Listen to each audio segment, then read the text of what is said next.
Hello everyone, Dr. Smith, physical therapist here, and I wanted to make this video today before I headed out to see patients because I've been getting a lot of the same question from pre-PT students, and I just wanted to answer it and make sure you guys have a resource so you can always refer back to this video in case you're ever in the same predicament. Now, what is that question? The question is, hey, I just got into PT school. I only got into one school and I've applied before, but that school is very expensive. Usually $100,000 plus for the total cost of education. What should I do? Well, there's a few options, and what I'm going to do is tell you exactly what I've been telling everybody else, because you really need to take a lot of things into consideration. So option one is you start PT school, you come out with $100,000, and you know at the low end you're going to be earning $65,000 pre-tax, only taking home $48,000 in 2.5 to 3 years, worst case. Obviously you can make more, but I'm saying that's the worst case scenario. Scenario two, you wait a year, you don't go into debt, you come out with half the debt, getting into a cheaper school, a state school, and then again your earning potential is at the low end $65,000 pre-tax in 3 to 4 years because you deferred a year. Also, when doing that, see if you can maybe defer from the expensive school for a year and they can hold your spot. I'm not sure if they do that or not. You'd have to reach the school.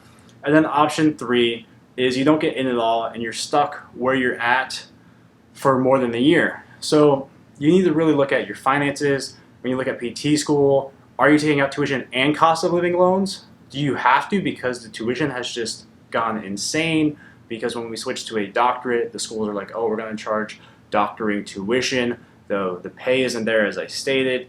So consider these things, but also I want you to really think about where your life is right now. Are you going to be okay financially if you don't go to school? Are you going to be struggling or living paycheck to paycheck? And is it better to go into debt now to have a more comfortable life later?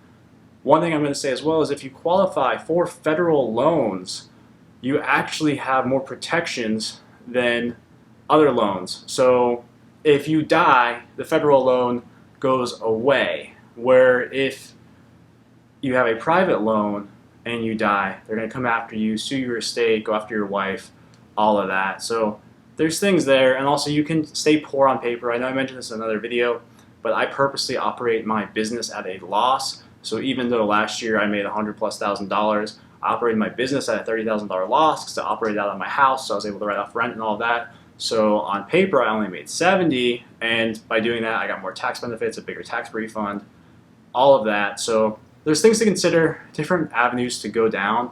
I'm hoping this video is helpful, and it's not the best ROI right now. I'm gonna be honest with you guys.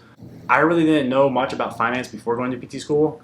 I learned it pretty much once I graduated because I got really poor really fast with the DPT. Like, I was struggling for change. If you take my course, I believe I talk about it, where I was basically fucked. Like, I would have made more money driving for Uber when I graduated. That was my own stupidity at the time and why I made my course, to make sure other people don't get into that situation if they work for a shitty home health company. But basically, unless you struggle or you're already struggling, then make sure you know finances, and say, you're like, hey, I'm going to do this. Make sure that you start learning finance in PT school. Start learning about day trading options. I know it's not the safest investment or the safest thing to do, but just learning about finance in general and exploring other things and always keeping your options open will help you go much further than anything else. I hope this video was helpful. I can give more specific advice if you comment below, but for general advice, remember you have 3 options if you just got into a PT school. It's the only one you got into, and it's pretty expensive. There's things going on. I'm not saying go into debt and don't pay it back, but I'm saying if you have federal loans, there's a certain give and a take.